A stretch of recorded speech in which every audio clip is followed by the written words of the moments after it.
After you put in the monggo seeds, wait for 3 to 4 days so that you can see the result or observation of the monggo sprout. A few days later.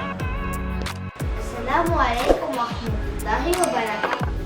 Remember the time when I showed you how to make a monggo bean sprout?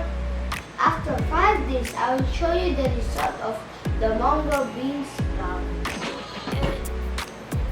This is the result of my monggo bean sprout. My observation is it is tall and there's a lot of strings.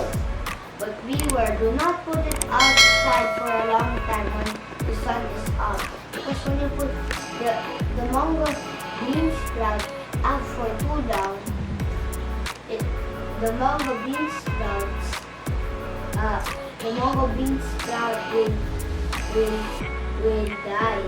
So never put it out for too long. So take care of your plant. Bye. Have a nice day.